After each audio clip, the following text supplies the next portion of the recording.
Welcome to True Crime Garage. Wherever you are, whatever you are doing, thanks for listening. I'm your host, Nick, and with me as always, ladies and gentlemen, certainly one of the fine leaders of America's strong drinking class. He is the captain. Oh, the drunken ass. It's good to be seen, and it's good to see you. Thanks for listening. Thanks for telling a friend.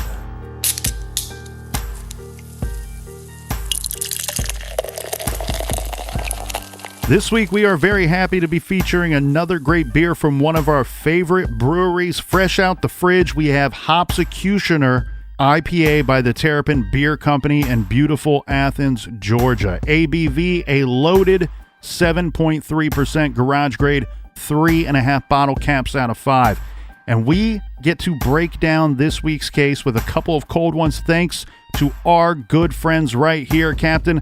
I would like to give a cheers to Robin in Alexandria, Virginia. And a big we like your jib to Rebecca in Tacoma, Washington. Next up, we have Don Dees from Brick, New Jersey. Got him. And a big shout out to Victoria in Middlefield, Connecticut. Next stop, we have Odetta, what a beautiful name, from Covington, Kentucky. And last but certainly not least, we have my boy, Donnie, the mailman. Hey, it's Donnie. I got your mail. Yo. Hey, Donnie. Yo, I got a package for you. What's doing? How's the news, Donnie? How yous doing? Hey, everyone we just mentioned went to truecrimegarage.com and they donated to this week's beer fund, and for that, we are thankful. Yeah, it's simple. Just go to truecrimegarage.com. You'll see the donate button on the right-hand side. Just click that. Give a little love. We'll give you a shout out. We're a little bit behind, so be patient, and that is enough of the business. All right, everybody gather around, grab a chair, grab a beer. Let's talk some true crime.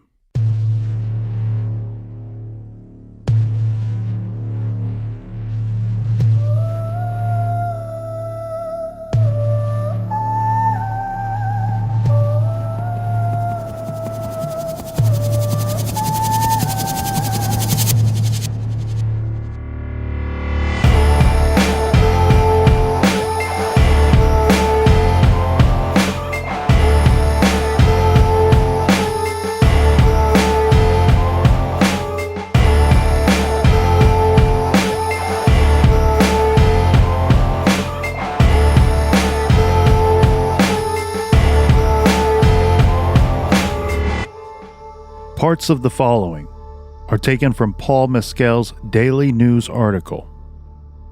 Shortly before 5 p.m., October 16th, a dusty white Chevrolet Impala with a blue top and Alabama license plates turned into the driveway of a Cape Cod home on Flood Street in Marlborough, Connecticut. The driver, a tall, gaunt man with collar-length red hair and busy sideburns, sat in the car for several seconds, watching the rearview mirror and trying to determine if he was being observed.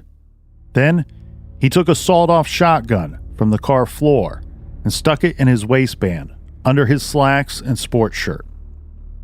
He climbed slowly out of the car, his left hand pressing the shotgun barrel against his left thigh. Discarding a half-smoked Kool in the drive, he walked to the house, where Karen Wine, aged 35, lived with her 2 teenage daughters. The unexpected visitor chose the Wine home at random while driving through New England. Marlborough is a peaceful town in the heart of Connecticut, 12 miles southeast of Hartford. At the time of our story, the population is 3,600 residents with no police force. A resident state trooper is the only lawman in Marlborough. Dawn Wine, a pretty 15-year-old schoolgirl, was doing her homework when the doorbell rang. She opened the door, and the unexpected visitor grinned at her, exposing teeth stained yellow by cigarettes. He inquired if her mother was home. She said no. He asked if her father was in, and she said he didn't live there anymore. Suddenly, the unexpected visitor lunged forward, pushing the girl back into the house. He followed her inside and closed the door. He jerked the shotgun from his pants leg and took her upstairs to her bedroom, where he stripped and sexually abused her, all the time smiling and promising not to hurt her. Dawn's mother, a practical nurse, came home from her hospital job about 6 o'clock. She saw the car in the driveway and she entered the house. Later, both Karen and Dawn were found bound, raped, and strangled. Their killer was long gone and nowhere in sight. This is the case of the Casanova killer.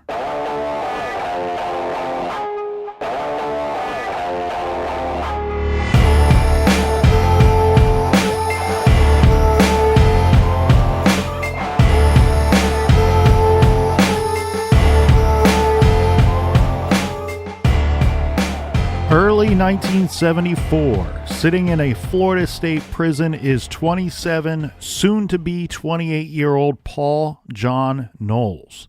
He has been wasting away for several years now after he was incarcerated for kidnapping a police officer. A serious offense. Isn't that right there, Captain? Yeah, I don't think they should let kids be police officers. Well, when one thinks of someone to abduct, an officer of the law doesn't really come to mind. It's not your typical victim. But one thing I want to point out before we move on, and so we all have an understanding of who Paul John Knowles is, he is a career criminal. He has been committing crimes most of his life by this point. He's only 27, almost 28 years old. And during the commission of some smaller crimes, he finds himself committing larger crimes to not get caught. So yeah, according to a tiny little article that I found in the Orlando Sentinel titled "Kidnapper Sentenced," Paul John Knowles was just 18 years old at the time. He was sentenced in Jacksonville, Florida to 5 years in prison for kidnapping a policeman at gunpoint. Knowles pled guilty to this charge. But here we are, Captain. He was sentenced to 5 years, but now it's been over 9 years. And he's still sitting in prison. How does that work out? Well, they used to have a furlough program in Florida. Mm-hmm. And the way that worked was after you served a good amount of time, you would get privileges such as the ability to leave the prison, to go out on an overnight stay or maybe even a weekend stay somewhere. This normally when you're at the end of your prison sentence. They're trying to reintegrate you into society where they're going to be forced to release you into at some point. Yeah, I just think that's one of the dumbest things I've heard. Well, the way that he ends up getting in trouble is he goes out but doesn't come back in. Imagine that. And I'm sure this was probably a pretty common problem that they faced, and that's why you don't see these types of programs as much anymore. Most of the time now we have jails that have like work release and things like that. Well, while in prison, Knowles was reading an astrology magazine and came across a pen pal column. He finds the address for a young woman in California. This is 28-year-old Angela Kovic. In some publications, she is listed as Angela Samuels or Angela Samuels Kovic. So for sake of argument, I'll just go forward with Angela Kovic. I think, Captain, she was coming out of a divorce around the same time. So whatever name the publication used at the time was probably whatever name she told them. Now, Angela is an attractive cocktail waitress out in San Francisco. Her parents own the nightclub that she works at. So she's got access to a little payola. Knowles is a Taurus, and Angela is a Leo, and because they're both fans of astrology and read this astrology magazine, that seems to be important to them. Knowles tells Angela that she is his number one Yiddish angel, and Angela calls Knowles PJ. After quite some time corresponding, Angela makes arrangements for Knowles to get an attorney. She wants to help him out. You know, we got to get this guy out of prison at some point to forward our relationship. The attorney is there to help him with his parole. On May 14th, Paul John Knowles is paroled by the board down in Florida, but there are, as always, conditions, of course. He is not to be in Florida. I always love when they throw this condition out there. our state will parole you, but we don't really want you to stay here. But you need to leave. I think a lot of that is not so much get out of our state. It's more so this person hired you an attorney. This person, we've worked with them to make arrangements to keep you busy once you're out. You know, you have a place to stay, maybe a place of employment. Go be there and do the right things. One of the stipulations was for him to not kidnap any more police officers. Well, he's immediately going to go to California and find employment. Angela was the one that secured PJ a job with a billboard company. His job would be painting signs. Now, Knowles found himself finally a free man and in the big state of California, where he planned to marry the woman who was responsible for his newfound freedom. And so PJ Knowles gave Angela a ring. Angela was seeking some guidance, let's say.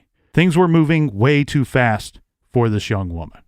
This man, you know, he's a petty thief. He's an abductor. The parolee. Is he the man that she is meant to be with, to spend her life with? So Angela took her questions to a spiritualist, someone she often found value in the opinion of. The spiritualist studied the ring, and this was the ring that Paul John Knowles gave to her. And with a little bit of a warning, you know, she's offering up a warning. She says to Angela that there is a very dangerous man that has just entered your life.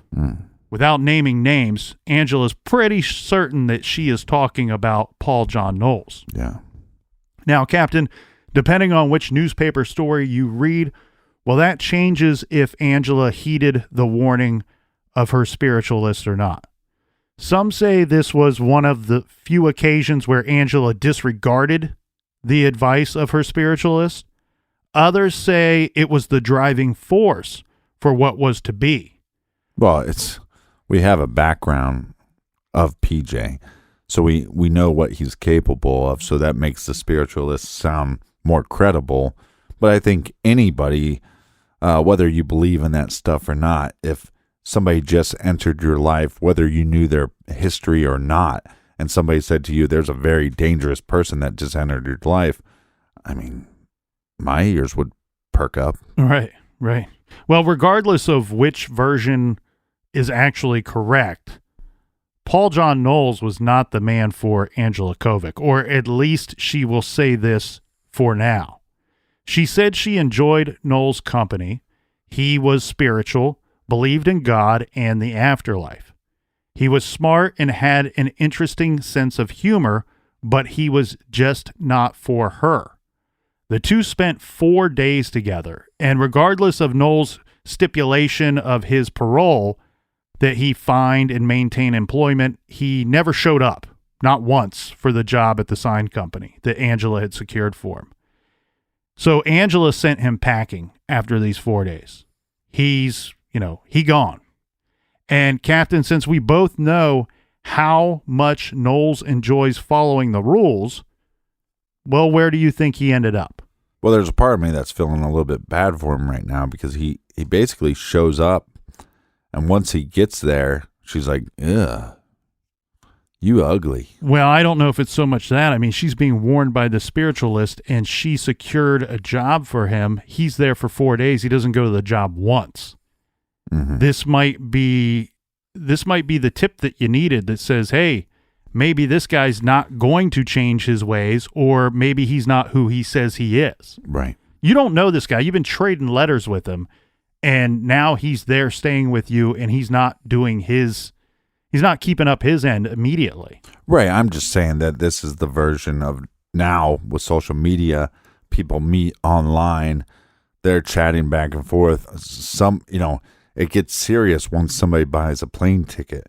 Once that plane ticket's bought and they arrive in your city, they might not look much like the pictures or how they portray themselves online. Yeah, and the thing that sucks for Angela here is she hired him an attorney. She bought him the plane ticket. Mm-hmm. So she's out some money. So As said, Knowles doesn't care for the rules, so of course he ends up right back in the Sunshine State, good old Florida. Now, by all accounts, which really is just Angela's and Knowles, but he was devastated by the rejection. So he returned to Jacksonville, Florida. He was soon arrested after stabbing a bartender during a fight.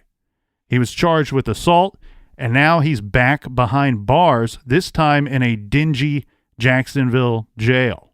But ever the career criminal, Knowles managed to pick the lock on his detention cell and escaped. This was in late July 1974.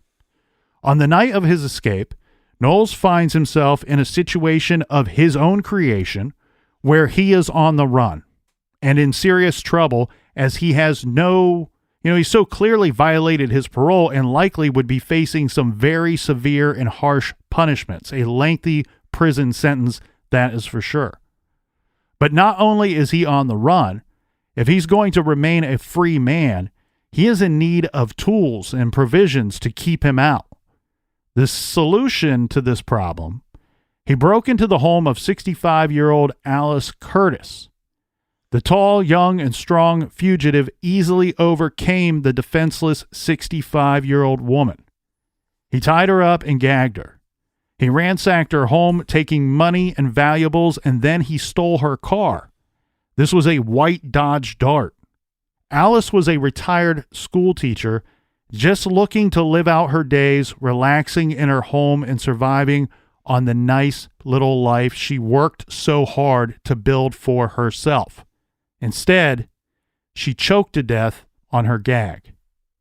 Knowles ultimately took so much more that night than just a few dollars from her purse and her white Dodge Dart. That night, he took everything. For the month of August, Knowles remained on the run, and he did what one would expect to stay ahead of the law. He stole, he moved around, but one thing that he did not have to do was kill. But he did it anyway. This was his choice. He did it because he could, not because he had to. Many that crossed his path during this time lived, but some did not.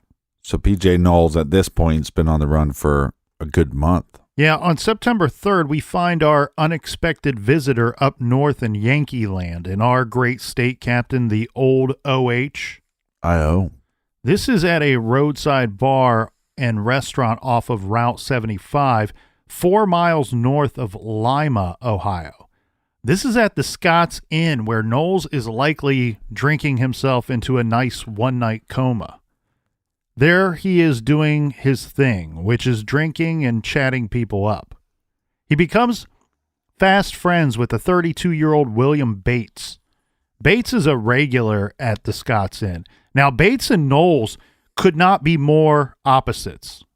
Bates is a hard-working family man. He's got a great job. He's an account executive for the Ohio Power Company. Knowles, as we know, is a law-breaking man on the run, and his only care seems to be not getting locked up and how is he going to get his next meal or tank of gas. Well, I can tell you this, Captain. Old P.J. Knowles, the unexpected visitor, ever the opportunist, he just spotted his meal ticket, and that was William Bates. Mm-hmm. The bartender would later say that both Bates and an unknown male, who the bartender described as a young, red-headed man, had several drinks together that evening and left about the same time. Bates's wife would later report him missing, and police very quickly realized that not only was Bates gone, but his vehicle, a white Chevy Impala, was missing as well. Well, it kind of sounds like a guy that goes to a bar often and was sitting at that bar, chatting up with people and thought, hey, maybe this isn't the life that I want to live. I'm out of here. I'm out of Dodge.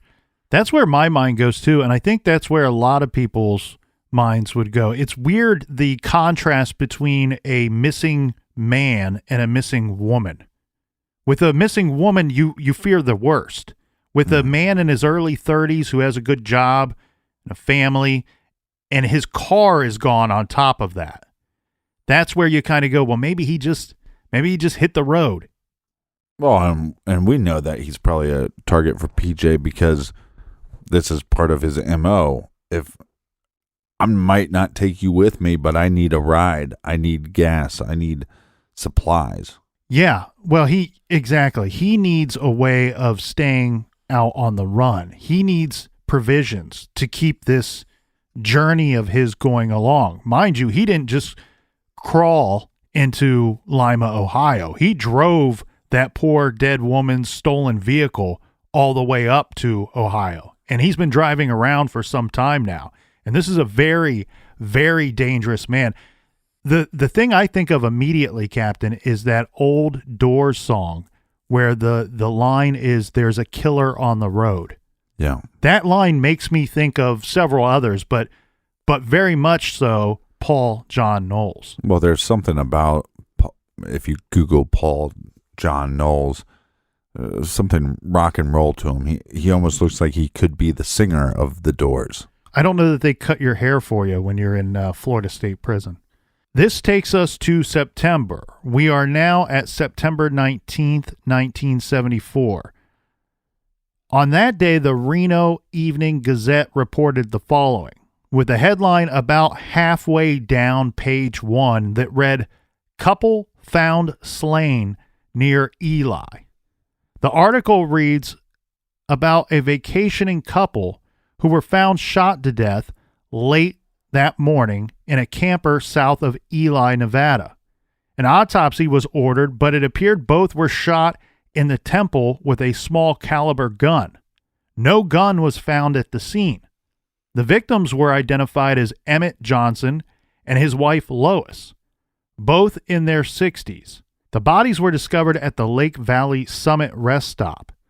The bodies were in the pickup camper. Lois was nude and found under a removable table, and Emmett was dressed. The sheriff's office reported no leads, but deputies said Johnson's wallet and her purse were both missing.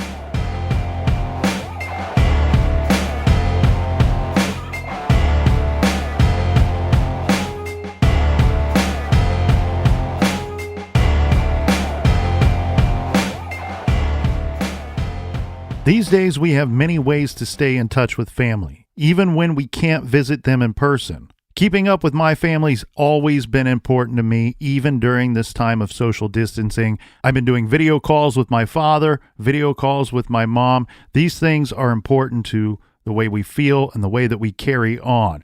Thanks to Storyworth, you can connect with loved ones everywhere and learn family history you never knew about. Storyworth is more than just a book, more than a collection of stories. It's the gift of time you spend with family uncovering those stories. You can customize books for yourself and your loved ones. This is also a fantastic gift to give to somebody that you care about.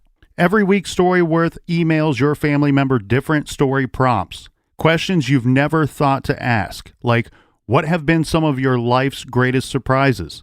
And what's one of your riskiest things you've ever done? Reading the weekly stories is fun and makes your family feel close even though you're not all together. After 1 year, Storyworth will compile every answered question and photo you choose to include into a beautiful keepsake book that is shipped for free. I tell you what, life is short and relationships are so very important. This is a wonderful gift that you can give to yourself or to a loved one. I absolutely love Storyworth. Connect with family and discover untold stories with Storyworth. Get started right away without the need for shipping by going to storyworth.com/TCG. You'll get $10 off your first purchase. That's storyworth.com/TCG for $10 off. If there's something interfering with your happiness or preventing you from achieving your goals, BetterHelp Online Counseling can help. BetterHelp offers licensed professional counselors who specialize in issues such as depression, anxiety, relationships, trauma, anger, family conflicts, LGBT matters, grief, self-esteem, and more. Connect with your professional counselor in a safe and private online environment and get help at your own time and at your own pace. Anything that you share is confidential, and it's so convenient. You can schedule a secure video or phone session as well as chat and text with your therapist. And for some reason, if you're not happy with your counselor, then you can request a new one at any time for no additional charge. Best of all, it's a truly affordable option. Our listeners even get 10% off your first month with discount code GARAGE. So why not get started today? Go to betterhelp.com/garage, then simply fill out a questionnaire to help them assess your needs and get matched with a counselor you'll love. That's betterhelp.com/garage.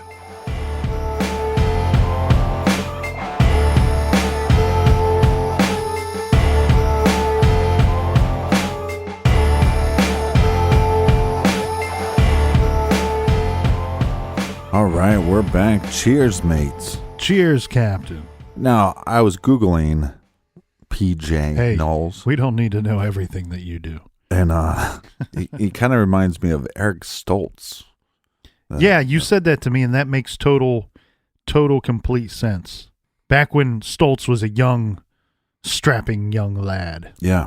Well, our unexpected visitor, Captain, he went on to visit both the state of Texas and the state of Alabama. In Texas, he took advantage of a stranded motorist whom he abducted, raped, and murdered. In Alabama, he killed a beautician. Then in October, we have the double homicide that we covered in the trailer to this episode. That was the double homicide of mother and daughter Karen and Dawn Wine, all the way up in Connecticut. So when you picture a road map of this big, beautiful country, think about what we've covered so far. A man who went from Florida, we know he went up to Ohio, then out to Nevada, then Texas, Alabama, and Connecticut. This guy is all over the shop.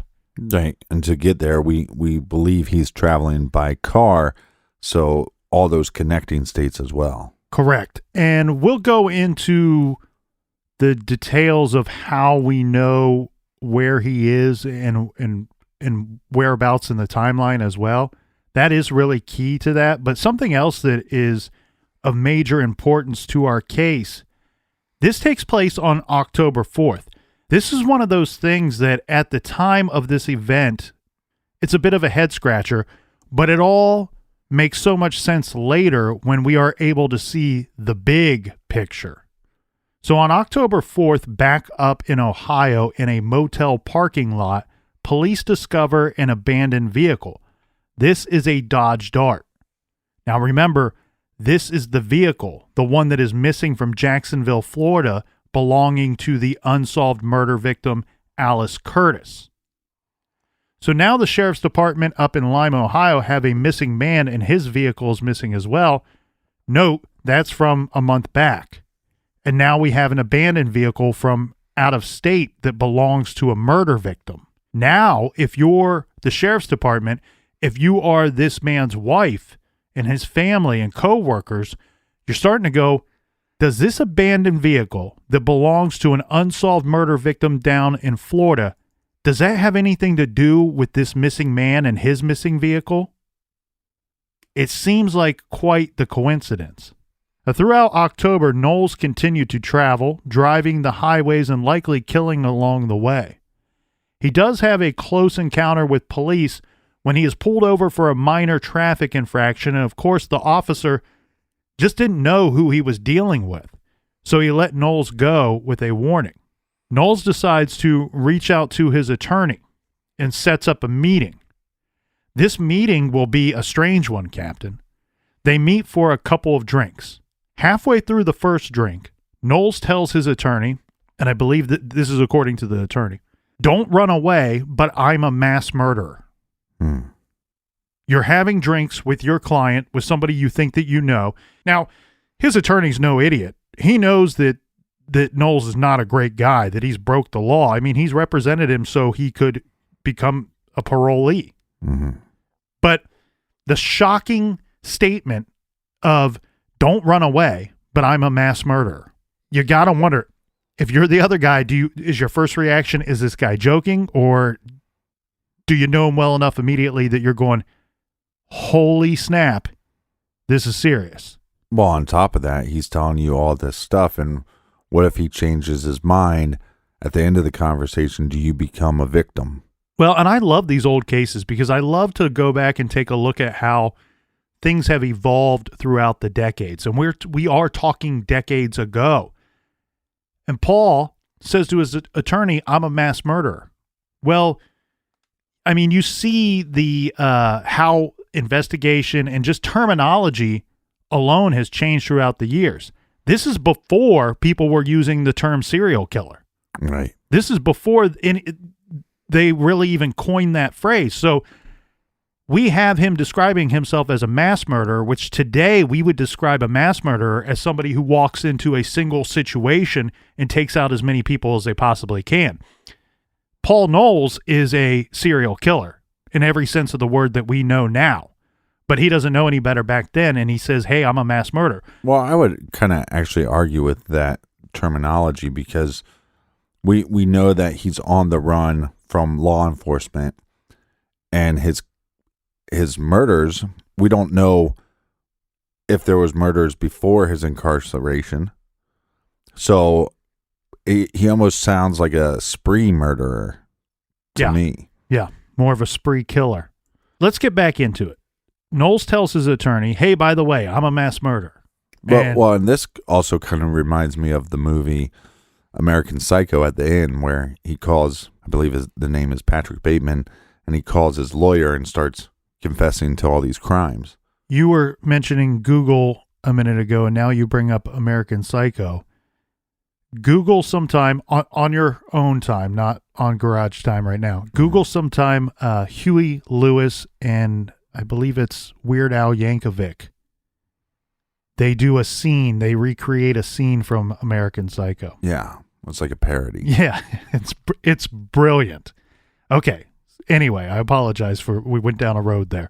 Knowles tells his attorney, by the way, I'm a mass murderer. He wants to tell his attorney in detail who he has killed, where, and why.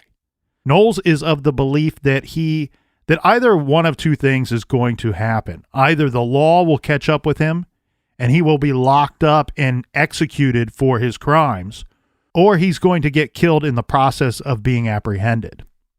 Either way, he wanted a record of everything, or at least the stuff he was willing to admit to, so that his family could profit from his murder spree via a book and movie deal after his death or once he's behind bars. Thoughtful guy, huh? His attorney is a pretty smart dude. He says, don't tell me anything. Stop, close your mouth, finish your drink. Don't tell me anything. I don't want to know anything. Because if you do tell me all about this, then, according to what you just told me, only two people will know your secret, me and you. And one day, you may wake up and decide you only want to have one person know this secret. And you'll come and find me, and you will kill me. Right. So, therefore, I'm Paul. This is between y'all. He didn't want to know anything. He tells Knowles, you should write it all down or record your story on cassettes. And then if you like, you can seal it up and give it to me, and I'll save it for later. If you do get picked up and put away in prison or executed or killed in the process of suicide by cop. Yeah, well, we also have the situation too where Knowles told the attorney that it was his idea. He wanted to go out in the blaze of glory. He wanted to, a gunfight, shots fired. He wanted to go out in the blaze of glory. A lot of this, to me, Captain, seems like there was a bit of an obsession on Knowles' part in regards to, like, Bonnie and Clyde. People who traveled on the run in this country, hitting the highways and killing along the way, doing whatever it took to stay free. They weren't going to be locked up. You were going to have to kill them. You'd never take them alive kind of situation. All of what the attorney suggests, write it down or record your story on cassette. That is exactly what happens here, Captain. They had this meeting on October 24th. 2 days later, on October 26th, Knowles delivers a sealed envelope with a cassette, multiple cassettes inside, to his attorney, And they, on this visit, discussed nothing. We should note that the attorney did advise Knowles to turn himself in, but unfortunately, we know that did not happen. Then there was a double homicide on November 6th in Milledgeville, Georgia. Detectives did the best that they could to try to piece everything together. 11 Alive is a website. They did some cool videos on the Knowles case, and I really recommend watching these. They did an interview with retired investigator James Josie, who worked the double homicide investigation. According to reports, when police got there, it is said that the place looked like the whole house had been attacked by some kind of, and this is a quote, a giant beast from a horror movie. Furniture had been overthrown and smashed. Mirrors were shattered. Items were thrown all over the house. Curtains and upholstery slashed and cut up. Mrs. Carr was a nurse working a double shift. When she came home, she found her husband and daughter dead. As said, the detective piecing this thing together, the Wikipedia page says Knowles befriended Carswell Carr. He's the husband and father, the victim, and invited Knowles back to Carr's house to spend the night. And then over drinks, he stabbed Carr to death and then strangled Carr's 15-year-old daughter.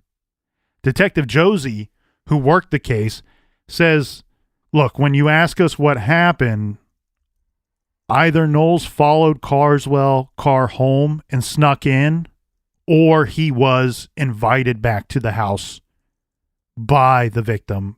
Josie points out that unfortunately, during their investigation, because Knowles killed everybody in the house, there was no one left to ask the question of how did this guy end up back at the house? But this was a vicious, vicious attack. Josie thinks somehow Knowles got into the house. Again, it could be snuck in or invited in. But at some point, Knowles gets a hold of a pair of scissors and stabs Carswell to death. And like I said, this was a vicious attack. He stabbed the victim almost a countless number of times, and with such force that the tips of the scissors broke off in the victim. Oh. Josie thinks Carswell would have obviously been screaming and yelling during the attack, and he believes that that would be what woke up the teenage daughter. He says that in his opinion, in his expert detective opinion, he does not think that Knowles likely knew that the daughter was there or that anybody else was in the house. Mm-hmm. So the screaming, the attack, wakes up the daughter. She comes down to figure out what's going on. Knowles sees the daughter and then chases after her. She runs back to her bedroom, shuts the door, locks it, and tries to barricade herself in there. Knowles, again, the detective's words, the reporter's words, the home looked like it was attacked by some kind of giant beast from a horror film. Knowles manages to bust through the door. He strangles the daughter, and it's believed after murdering her that he attempted to engage in some kind of necrophilia with the victim. Well, this reminds me of like the rage with Bundy. And, right. And it's almost like morphine from a actual possibly charming individual to a vicious animal.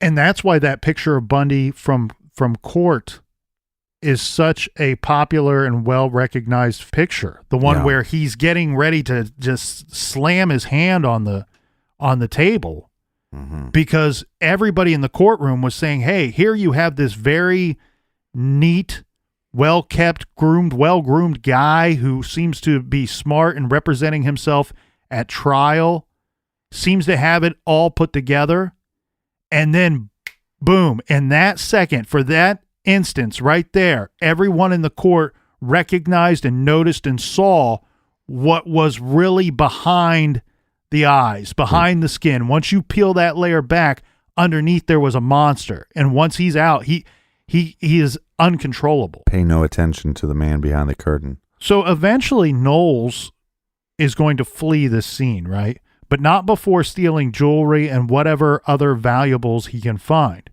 Now, not too long after these murders, a store clerk reported to police that a tall, red-haired man matching Knowles' description was making purchases with Carswell Car's credit card.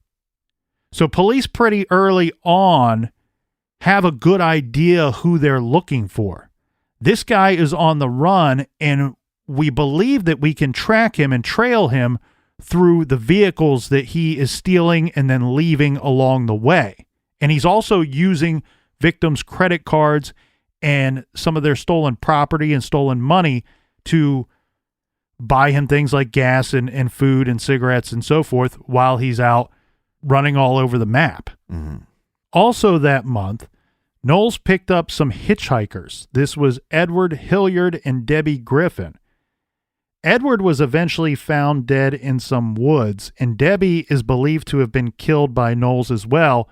Unfortunately, to this day, over 40 years later, her body has never been recovered. Another interesting little stop along the way in our story and timeline here, Captain, is Knowles, as said, he doesn't kill everyone he comes across. In fact, some people, he befriends them and becomes friends with them. And one person, the story goes like this. While bar hopping in Atlanta, Georgia, on November 8th, Paul John Knowles met British journalist Sandy Fox, impressing her with his looks, which she says, and I think this is quite the stretch, but whatever. Maybe I'm just jealous. But she says his real looks. Jelly. Yeah, I'm real jealous. She says that his looks were a cross between Robert Redford and Ryan O'Neal. I can see that. That's top shelf right there. Top shelf for a redhead, yeah. So they spent the night together. She was sitting at the bar by herself. Now, mind you, she's in a foreign country. She's over here working. She was on assignment.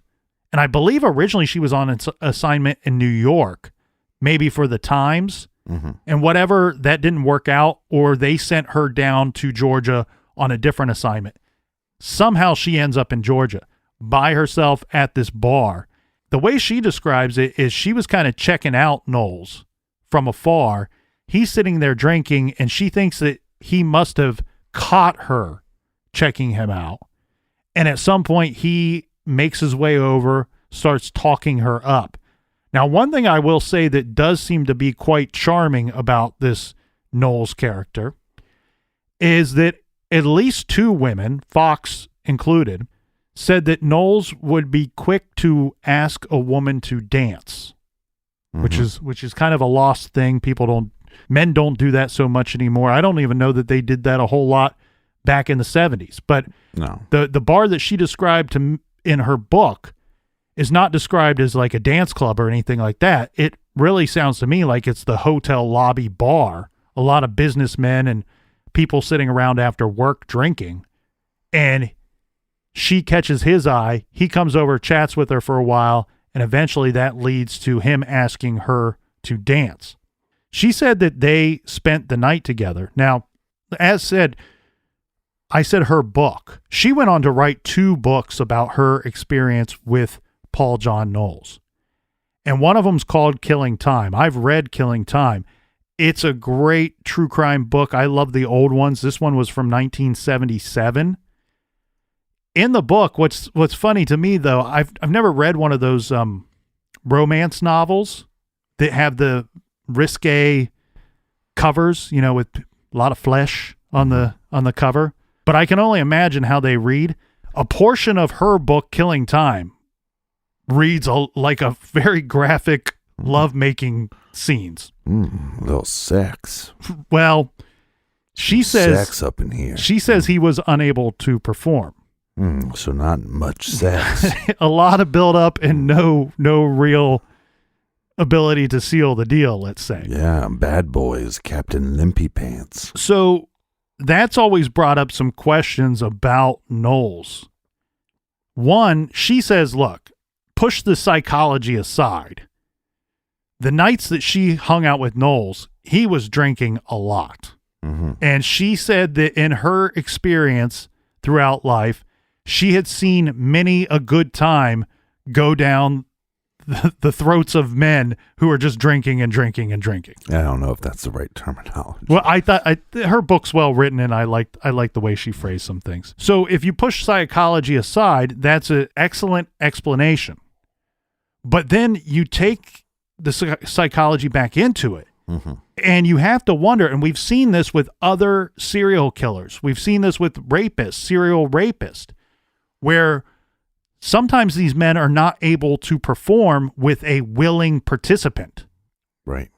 And we do know that there was suspicion about possible necrophilia with the victim that we spoke about earlier. Well, again, if sex is the motivation for these crimes or these murders, then we know that this individual is probably desensitized, to say the least. It seems weird to me because I feel like we're in one of those odd situations. Look, with serial killers, and sex and fantasy and violence are kind of all really wrapped up into one for a lot of these guys. I don't think that that's too far off here from Paul John Knowles. But I feel like that's not the single motivating factor for these murders. I almost feel like what you pointed out earlier, the spree killer, the guy on the run. I think that is more of the appeal for this guy. That seems to be what he's into. He likes the thrill of the kill. He likes the thrill of meeting a victim, and he likes taking whatever he decides to take from them.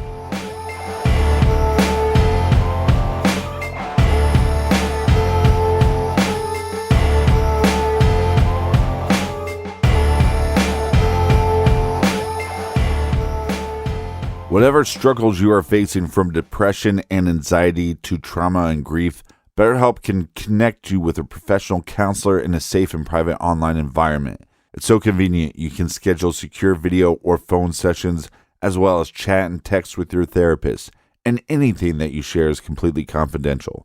Best of all, it's a truly affordable option. Our listeners even get 10% off your first month with discount code GARAGE. So why not get started? Simply go to betterhelp.com/garage and fill out a questionnaire to get matched with a counselor you'll love today. That's betterhelp.com/garage. If you want access to the Garage archives, that means all of our old shows. Check us out on the free to download Stitcher app. And if you want to hear a little more, you want to hear the good stuff, get our other show, Off the Record. It's available on Stitcher Premium. Join us back here in the garage tomorrow. Until then, be good, be kind, and don't litter.